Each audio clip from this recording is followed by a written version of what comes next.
Ibu yang dikasihi Tuhan, puji Tuhan, puji Tuhan. Ya, haleluya. Kita jumpa lagi dalam sebuah peribadatan yang diberkati Tuhan tentunya hari ini ya. Karena Tuhan ada di tengah-tengah kita, walaupun tempat kita berbeda, tapi kita ada dalam kesatuan roh, di dalam sebuah penyembahan, dalam ibadah, dan di mana ada 2-3 orang berkumpul menyebut namanya, pasti Tuhan ada di tengah-tengah kita. Ya, di Tuhan, Bapak Ibu Saudara, kita masih ada di tengah-tengah sebuah masa yang disebut dengan masa pandemi. Ya, mau tidak mau, kita harus mengakuinya bahwa ada banyak anak-anak Tuhan, saudara dan saya pun harus mengalami hal ini, saudara ya. Tapi saya ingat, ya pertama-tama kita masuk dalam sebuah ibadah dalam bentuk Zoom hari itu, saya sampaikan dalam kitab Daniel bahwa waktu adalah Tuhan yang menentukannya, kapan pandemi akan selesai. Ya, sampai-sampai Daniel berkata kepada Tuhan dalam doanya, kapan Tuhan, sampai kapan masalah ini selesai? Tuhan berkata 70 kali 7 minggu atau 70 kali 7 masa telah ditetapkan bagimu oleh Tuhan Allahmu. Ya, tapi firman Tuhan berkata, kalau kita lihat waktunya Bapak Ibu Saudara, ada yang diterjemah dengan kata minggu. Kalau diterjemah dengan kata minggu, 70 kali 7 artinya 490 minggu. Ya, itu hampir 10 tahun, Saudara. Ya, tapi kalau masa itu diterjemahkan kata tahun, maka kira-kira 490 tahun pasti kita sudah tidak ada lagi di dalam muka bumi ini ya. Tapi firman Tuhan waktu itu, saya ulang sedikit, berkata, waktunya tidak perlu kita pikirkan sampai kapan ini terjadi. Yang jelas firman Tuhan berkata kepada kita, hai engkau orang yang sangat dikasihi Tuhan, ya jangan takut, ya kuatkanlah hatimu, sejahteralah engkau dan jadilah kuat, ya jadilah kuat. Sebab itu saya ingatkan lagi kepada saudara hari ini, biar Tuhan menyapa kita. Kita tidak perlu lagi tanya sampai kapan, sampai kapan, sampai kapan. Tapi kita tahu bahwa di tengah-tengah masalah, di tengah-tengah pandemi yang terjadi, saya dan Anda adalah orang-orang yang sangat dikasihi Tuhan. Yang percaya katakan, amin. Amin. Yang percaya katakan, Amin. Ya. Kita adalah orang-orang yang dikasihi Tuhan. Ya. Di tengah-tengah masa kesulitan, tengah-tengah masa pencobaan, di tengah-tengah masa penderitaan, bagi orang yang dikasihi Tuhan itu selalu ada rencana Tuhan yang indah, saudara. Ya, saudara jangan hanya lihat pandeminya, tapi di balik semuanya itu pasti Tuhan punya rencana yang luar biasa. Kenapa ini ada di tengah-tengah dunia? Waktu saya dan Anda hidup pada masa yang sekarang ini. Ya, coba kita lihat hari ini. Renungan kita akan kita ambil dari kitab 1 Raja-Raja, pasal yang ke-17. 1 Raja-Raja pasal yang ke-17, kita akan merenungkan dari ayat yang ke-7, saudara-saudara, sampai dengan ayat yang ke-16. Ya, ada cerita yang cukup panjang, tapi kita lihat kesimpulan-kesimpulan yang ada di sana. 1 Raja-Raja pasal yang ke-17, ayat 7 sampai dengan ayat yang ke-16, dengan sebuah judul perikop Alkitab kita, ditulis dengan Elia dan janda di Sarfat. Ya, Elia dan janda di Sarfat. Bapak Ibu, sebelum kita masuk dalam renungan itu, saya ingin sampaikan kepada saudara ada sebuah kalau sebuah cerita gitu ada pelakunya, ya. Kalau ada satu drama itu ada pemerannya. Dan yang diceritakan di sini dalam perikop ini hanya 2 orang, yaitu Elia dan janda di Sarfat. Nanti kita lihat siapakah Elia dan siapakah janda Sarfat. Ya, Bapak Ibu yang dikasihi Tuhan, saya baca lebih dulu cerita sebelumnya, yaitu tentang Elia di tepi Sungai Kerit. Ya, saya katakan Bapak Ibu Saudara, siapakah Elia? Elia adalah hamba Tuhan. Elia adalah pelayan Tuhan, dia adalah orang Israel, dia adalah umat yang dipilih oleh Tuhan sejak mulanya. Dia menjadi seorang pilihan di tengah-tengah Israel, umat-umat yang dikasihinya. Tapi lawannya, ya yang dibicarakan yang kedua, adalah seorang janda dari Sarfat. Kita tahu Sarfat itu nanti kita lihat daerahnya. Saya singkat dulu, Sarfat itu daerah Sidon, utaranya negeri Israel, masuk bangsa yang tidak masuk dalam pilihan, bahkan bangsa ini adalah bangsa yang masuk sebuah daftar panjang, bangsa yang harus dibinasakan oleh Tuhan pada waktu orang-orang Israel disuruh masuk ke tanah Kanaan. Kenapa? Karena Sarfat atau Sidon daerahnya itu masuk daerah orang Kanaan, keturunan Ham, ya, yang bukan umat pilihan. Bahkan Alkitab berkata orang-orang Kanaan ini adalah orang yang patut dibinasakan. Jadi kita lihat dua perbedaan. Satu adalah umat Tuhan, orang Israel yang namanya Elia. Yang kedua adalah orang yang bukan umat pilihan. Tapi saya katakan kepada Anda dengan sukacita, dua-duanya sekarang ini dalam cerita ini adalah orang-orang yang dikasihi Tuhan. Elia orang Israel, janda Sarfat ini orang kafir menurut Alkitab, tapi baik Elia maupun janda Sarfat dan anaknya tentunya nanti dalam cerita itu adalah orang-orang yang dikasihi Tuhan. Saya katakan kepada saudara, sekali lagi, saudara dan saya adalah orang-orang yang dikasihi Tuhan. Sekali lagi katakan, amin. Saya dikasihi Tuhan. Saudara, dikasihi Tuhan. Saya Yang pertama, dikasihi Tuhan. Elia ini ada di tepi sungai Kerit, karena coba kita baca ayat 7 ya. Ayat 7 saya katakan, pasal 17 ayat 7. Tetapi sesudah beberapa waktu sungai itu menjadi kering, sebab hujan tiada turun di negeri itu. Yang disebut dengan sungai itu adalah sungai Kerit. Karena di atas judulnya adalah Elia di tepi sungai Kerit. Saudara. Sungai Kerit ini adalah sungai yang letaknya di sebelah timur sungai Yordan. Sungainya kecil. Ya, kecil. Sebelah timur sungai Yordan. Dan Yordan adalah sungai yang lebih besar dari Kerit. Tapi Alkitab berkata Elia yang dikasihi Tuhan, disuruh Tuhan, di sana dikatakan ayat yang kedua, datanglah firman Tuhan kepadanya, pergilah dari sini, berjalanlah ke timur, dan bersembunyilah di sungai Kerit, sebelah timur sungai Yordan. Saya dapat pelajaran bagus sekali.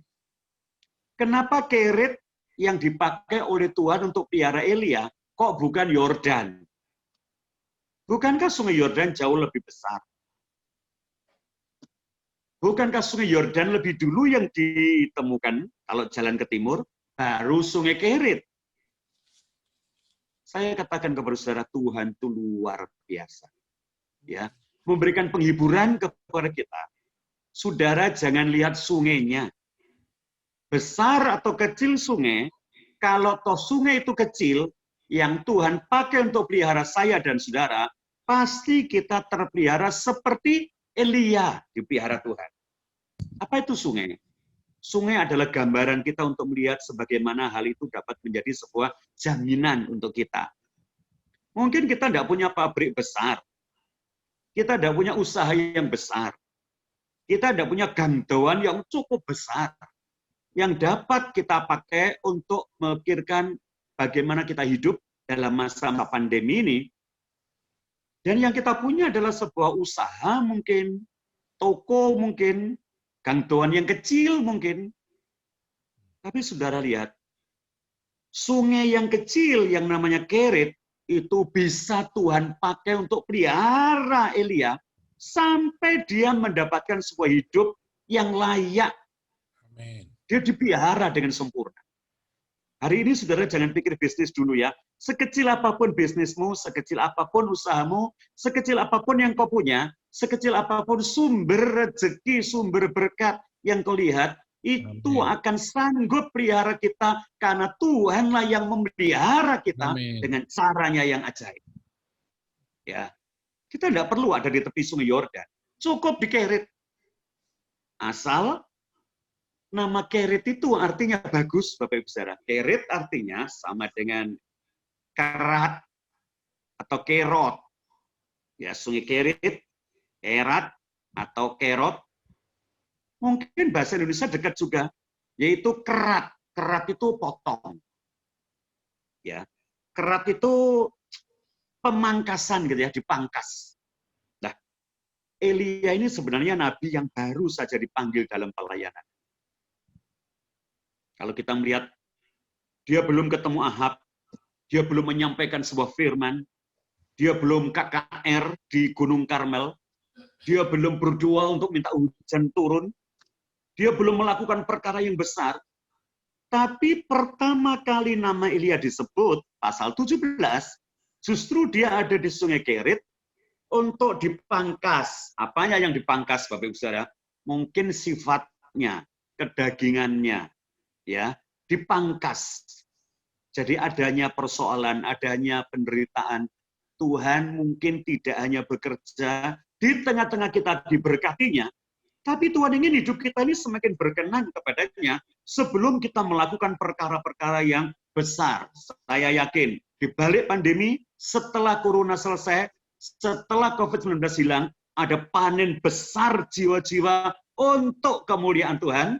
Dan sekarang ini lagi dipersiapkan pelayan-pelayan orang-orang yang dikasihi Tuhan untuk tinggal dulu di Kerit, untuk diapakan? Dipangkas. Ya. Sesuatu yang tidak berkenan kepada Tuhan, dia pangkas dengan upaya ini. Saya merasa sekali, keinginan seorang hamba Tuhan pasti untuk berkhotbah. Keinginan hamba Tuhan pasti untuk berbicara. Keinginan hamba Tuhan pasti pergi kemana-mana untuk menyampaikan sesuatu. Tapi saya rasa hari-hari ini Tuhan pangkas keinginan saya, sampai-sampai tidak ada sesuatu yang saya dapat inginkan, kecuali keinginan Tuhan yang terjadi dalam saya. Dan hari ini salah satu keinginannya adalah saya melayani saudara di ibadah Zoom malam ini. Mungkin Tante Henok dari Jombang juga lagi ikut pelayanan ini. Karena apa? Jadwal saya hari ini seharusnya di Jombang. Ya, doa malam. Keinginan saya pergi ke Jombang. Didengar orang lebih banyak, KKR luar biasa. Saya khotbah mungkin. Tapi saya rasa Tuhan lagi memangkas saya. Kamu duduk, layani orang seadanya di Zoom. Kamu jadi berkat. Saya merasa dipangkas, Saya dapatkan sebuah WA dari Jombang, Pak Silvanus, sudah bisa pergi ke Jombang. Sorry, saya belum bisa pergi kemana-mana. Kenapa? Menurut peraturan, saya ini sudah 60 tahun lebih. Saya masuk lansia, saya tidak bisa pergi lagi keluar kota.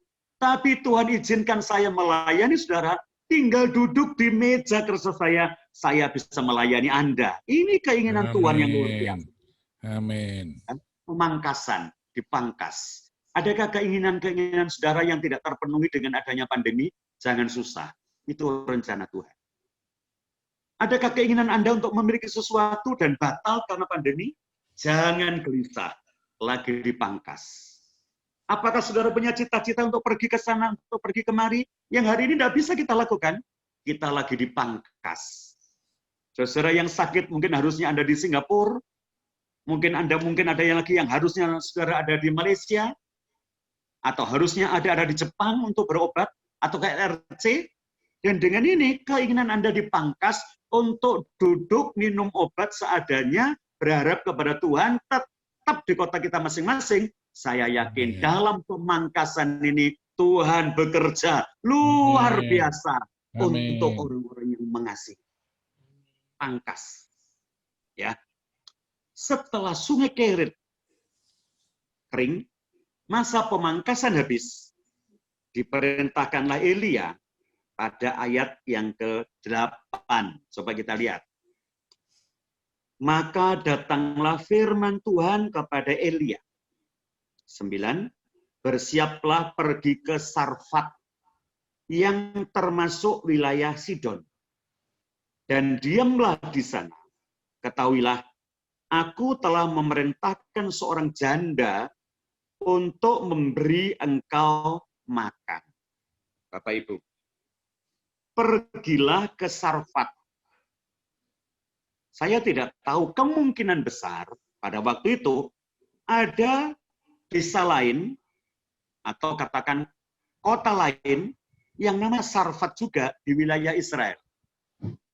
Ada beberapa orang Israel kita lagi berbincang, mungkin ada kata Sarfat di tengah-tengah Israel, karena Sarfat adalah sebuah tempat yang artinya peleburan logam atau pemurnian logam. Namanya Sarfat. Ya. Jadi dari pemangkasan, setelah dipangkas, masuk dalam sebuah tempat yang namanya pemurnian. Ya. Atau disebut dengan daerah ya peleburan logam, Sarfat.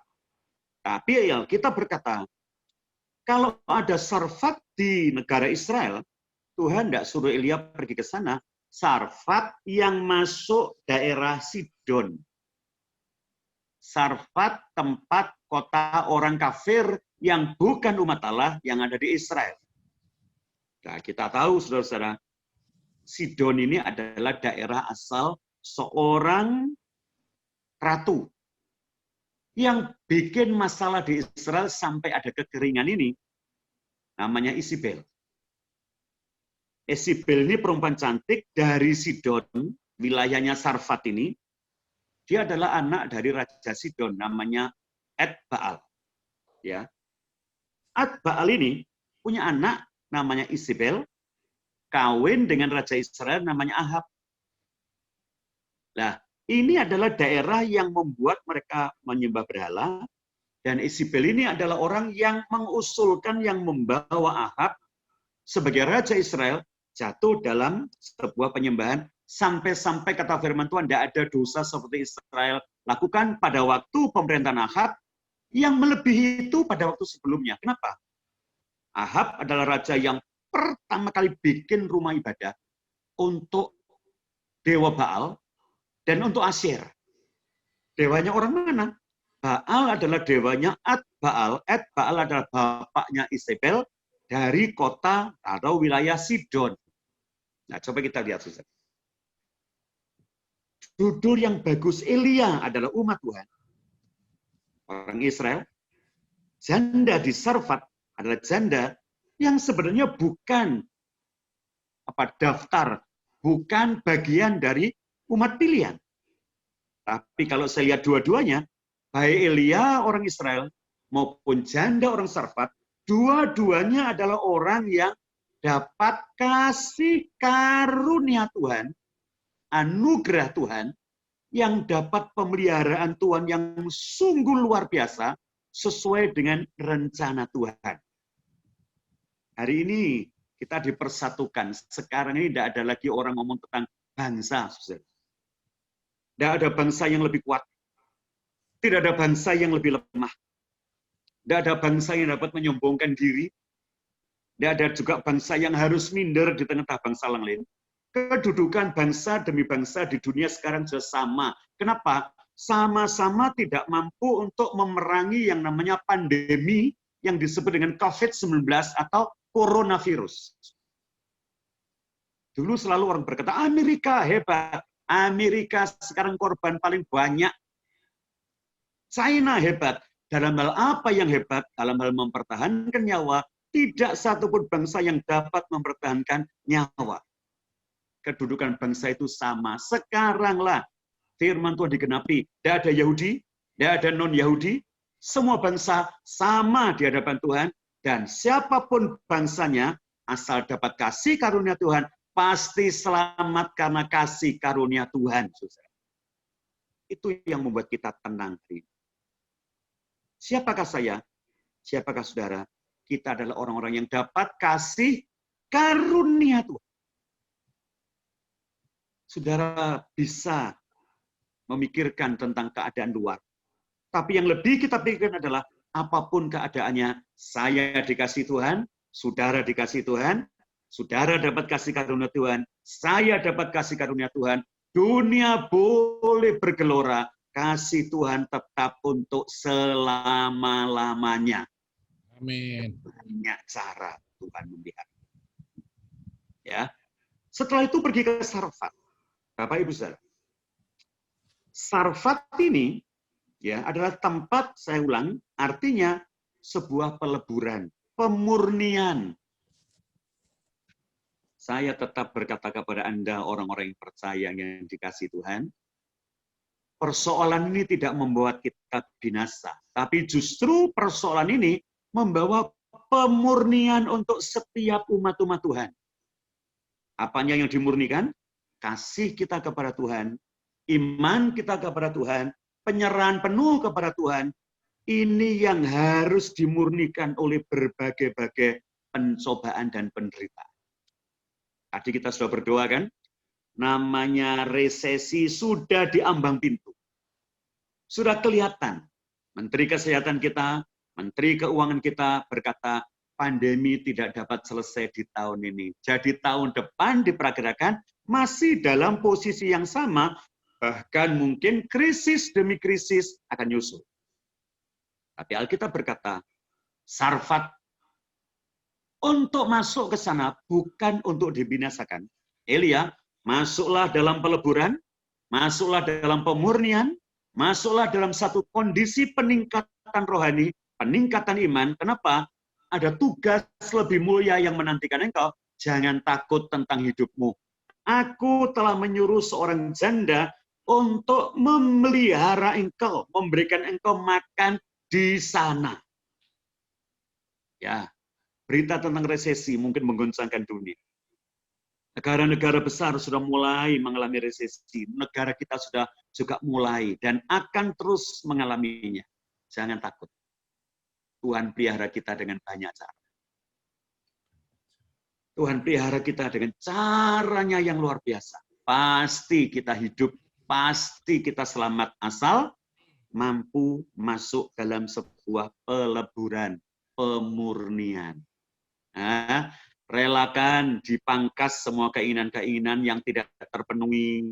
Relakan kita dipangkas dari semua cita-cita yang tidak sesuai dengan kehendaknya. Biarkanlah kita dipangkas, biarkanlah kita dipotong bagian demi bagian yang tidak berkenan. Dan kalau kita masuk peleburan, Tuhan tidak pernah meninggalkan kita. Tuhan sudah suruh orang, Tuhan sudah suruh orang, Tuhan sudah suruh sesuatu, Tuhan siapkan sesuatu, kita pasti terpelihara dengan sempurna. Tepuk tangan dulu yang memberi apa Tuhan kita. Amin. Nah, lihat ayat yang ke-10. Sesudah itu, sesudah Tuhan berfirman, ia bersiap. Lalu pergi ke Sarfat. Kalau saya terjemahkan dengan kata sekarang, sesudah Tuhan berfirman, lalu pergilah Elia ke peleburan. Sesuai dengan artinya tadi ya. Setelah ia sampai ke pintu gerbang kota itu, tampaklah di sana seorang janda sedang mengumpulkan kayu api. Ia berseru kepada perempuan itu, katanya, cobalah ambil bagiku sedikit air dalam kendi, supaya aku minum. Bapak Ibu, pertemuan Elia dengan janda ini sama sekali bukan hal yang kebetulan. Saya katakan kepada saya secara pribadi, kepada saudara yang mendengar renungan ini, sama sekali bukan kebetulan kok ada janda di perbatasan kota ketemu Elia. Kenapa? Karena pada pasal ayat yang ke-9 Tuhan berkata, aku telah memerintahkan seorang janda. Perintahkan seorang janda untuk memberi engkau makan. Janda ini dari tengah-tengah kota Sarfat menuju ke selatan, sedangkan Elia dari Sungai Kerit menuju ke utara. Dan ketemulah di perbatasan. Yang nyuruh janda ini ke selatan, dan yang nyuruh Elia ini ke utara adalah Tuhan. Dan dua-duanya adalah orang yang bertemu atas kehendak Tuhan. Tidak ada hal yang kebetulan. Hari ini saya ada jumpa dengan Pak Silvanus, dengan Ibu Olga, dengan semua Anda. Hari ini saya yakin Bu Olga, Pak Silvanus, Tuhan suruh WA ke saya disuruh Tuhan mengiyakan. Sehingga jemaat Betani Jombang, walaupun saya melayani Anda dan tidak melayani mereka tidak sakit hati loh. Aan berkata, baik om, baik om, baik om. Puji Tuhan, puji Tuhan. Kenapa?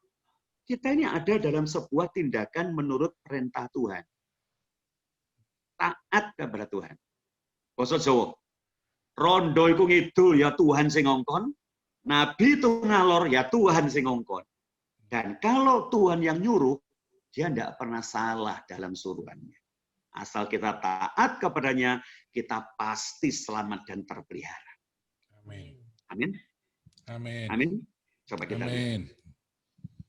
Ketaatan itulah yang kita perlukan di masa pandemi.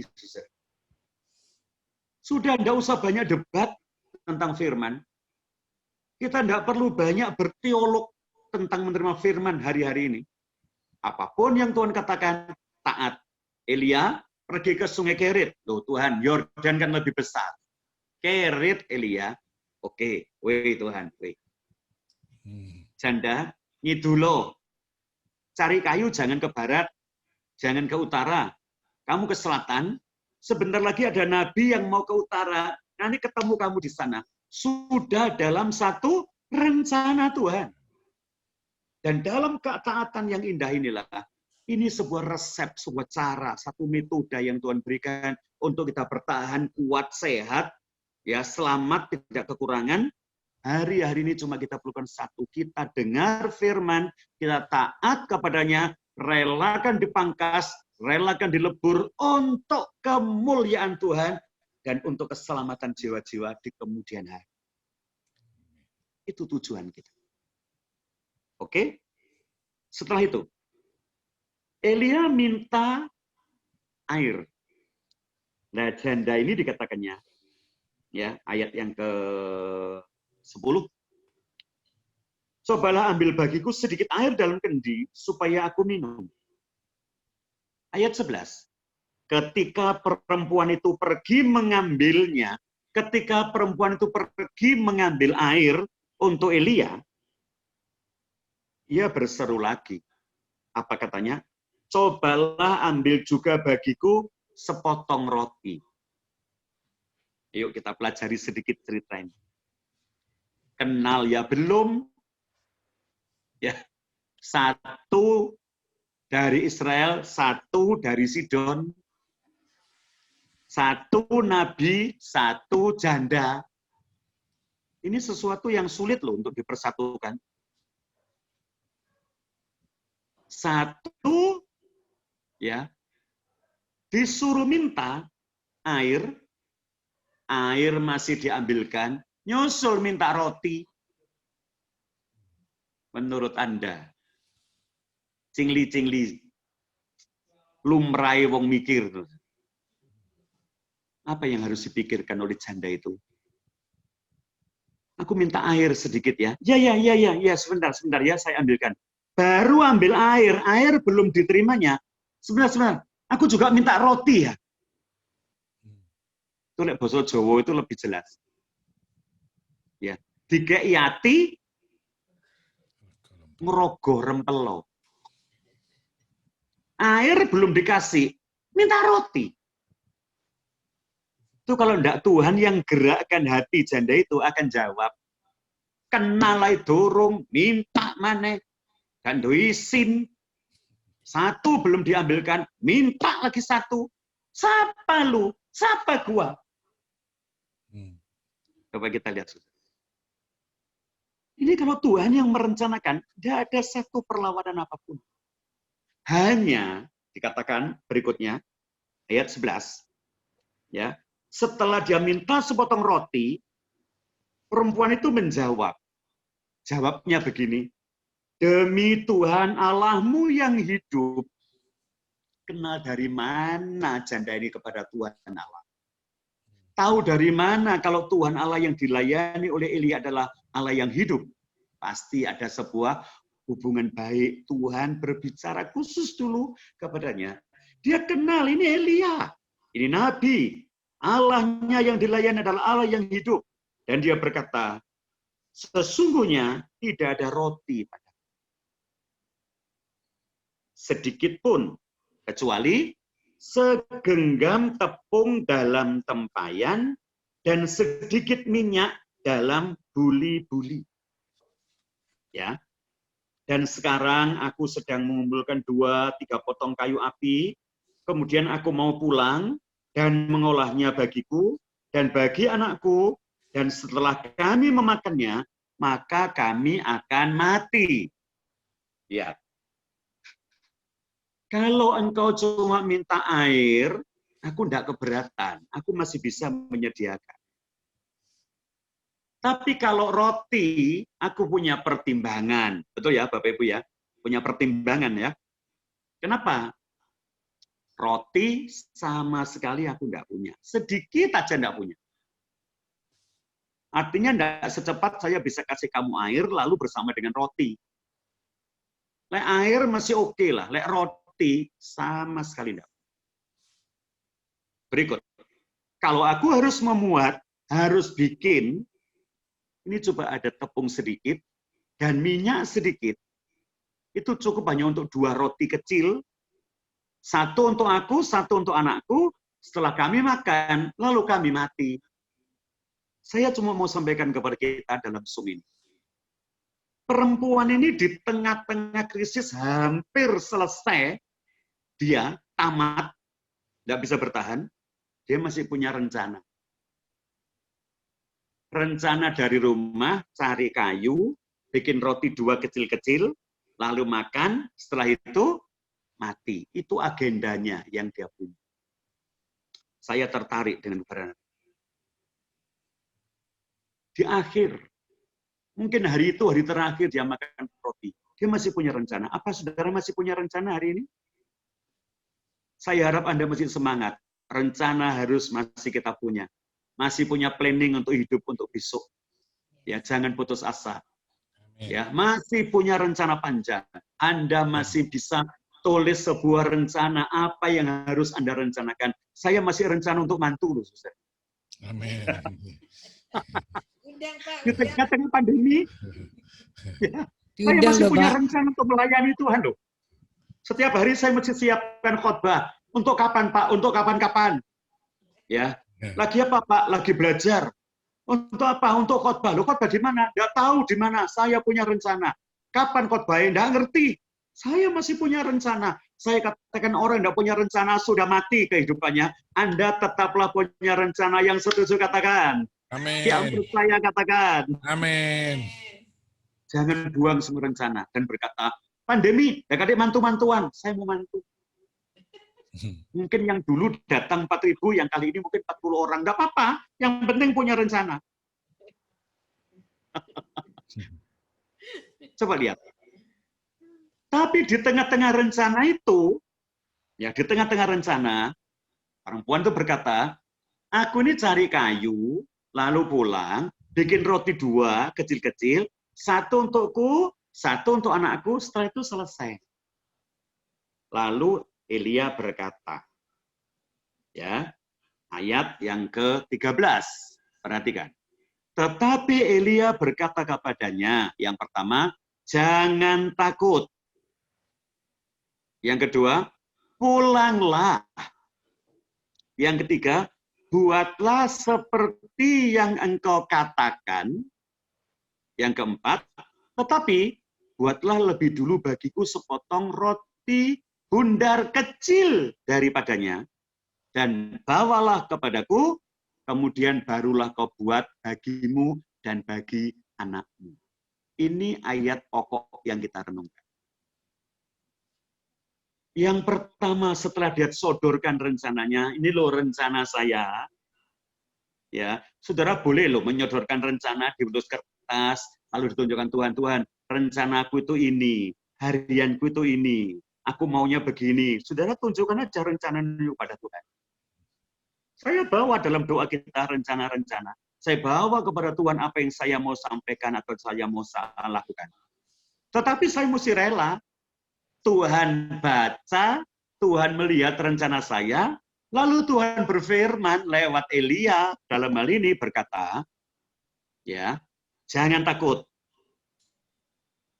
Kata yang pertama ini jaminan buat saya dan seluruh orang yang ada di Zoom ini, bahkan untuk keluarga kita. Nanti lanjutkan ya, jangan takut.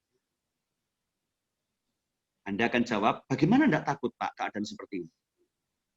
Jangan takut. Apa dasarnya kita tidak takut? Jangan takut.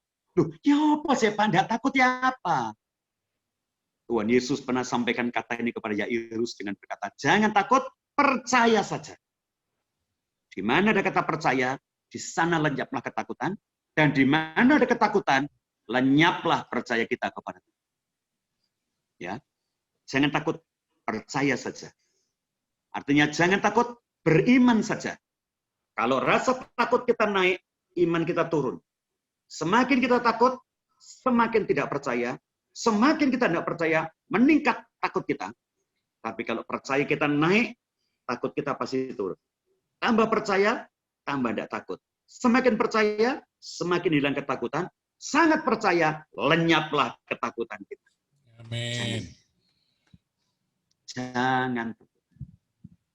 Berikut, pulanglah. Apa artinya pulanglah? Buatlah seperti yang engkau katakan. Artinya, lakukanlah rencanamu itu. Ya, lakukanlah rencanamu itu. Hanya bikin dulu satu roti kecil untukku. Setelah itu baru kamu bikin 2 roti, 1 untuk engkau, 1 untuk anakmu. Tuhan tidak semata-mata batalkan rencana kita, Bapak Ibu. Lakukan. Hanya kalau kamu punya rencana bikin 2, sekarang bikin 3. Loh, lah tambah kecil nanti rotinya. Betul enggak Bapak Ibu Saudara? Iya. Halo? Iya. Betul ya Bu Olga ya? Iya, benar. Kalau Bang. tepungnya sama, minyaknya sama, rotinya lebih besar apa lebih kecil kalau bikin 3? Kecil. Ya pasti lebih kecil. Kalau kita pikir, kalau rotinya jauh lebih kecil, matinya kan lebih cepat.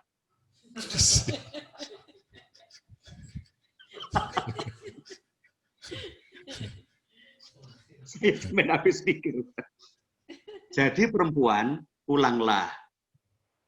Lakukanlah seperti yang kau katakan. Wah, boleh ya kau rencanakan? Boleh. Tidak digagalkan ya? Tidak. Jadi rencana ini jalan ya? Jalan. Hanya, kamu kan rencana bikin 2 untuk kamu dan anak. Sekarang bikin 3. 1 dulu untuk saya. Ini masalah yang terjadi hari-hari ini. Sanggupkah kita ini melakukan hal seperti ini? Di tengah-tengah kesusahan ini.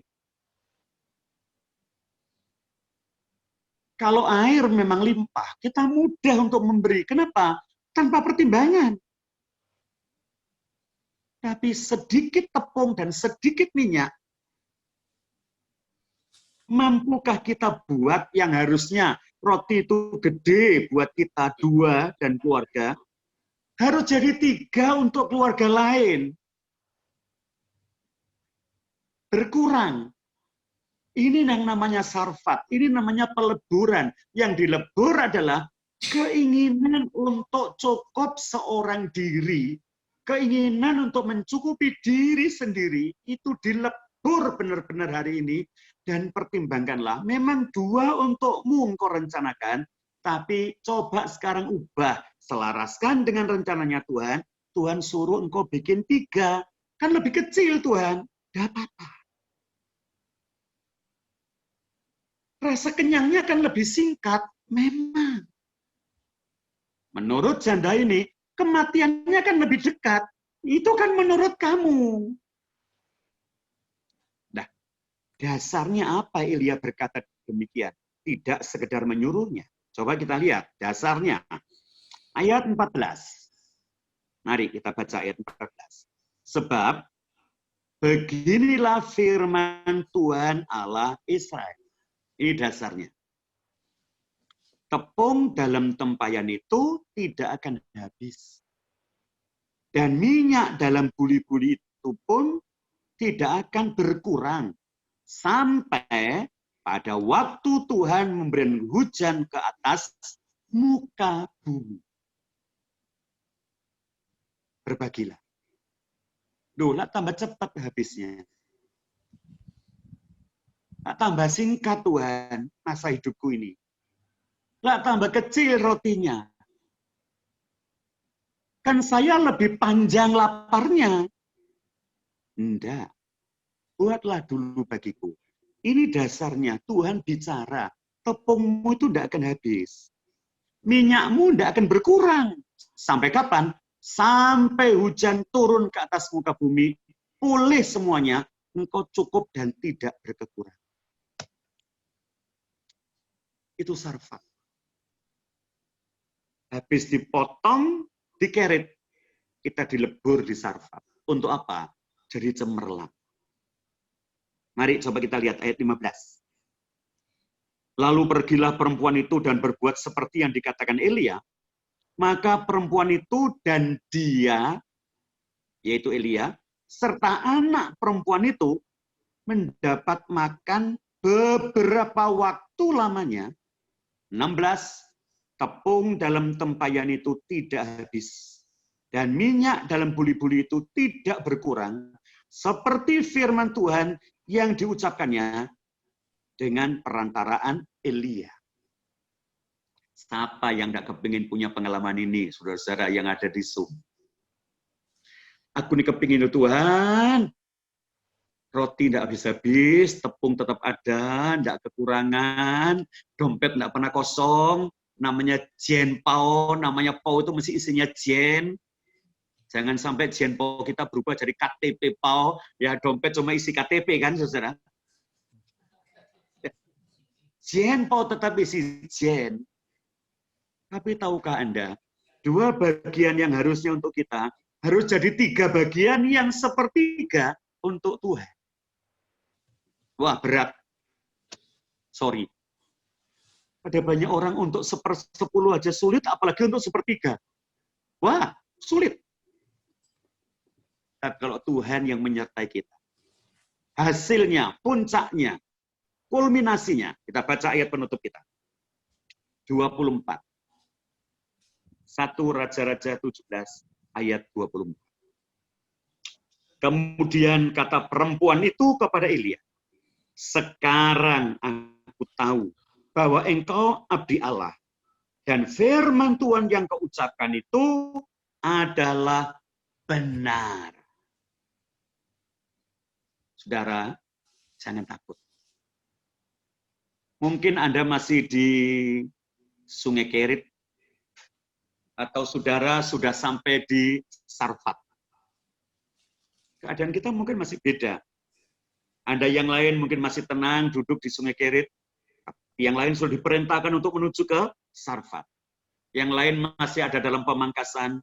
Pak, saya sudah benar-benar dalam peleburan, Pak. Saya tetap katakan malam ini dengan sukacita. Anda sedang dipangkas, atau Anda sedang dilebur, saya sedang dipangkas, atau saya sedang dilebur, yang penting pemangkasan dan peleburan hanya untuk memurnikan iman dan percaya kita kepada Tuhan.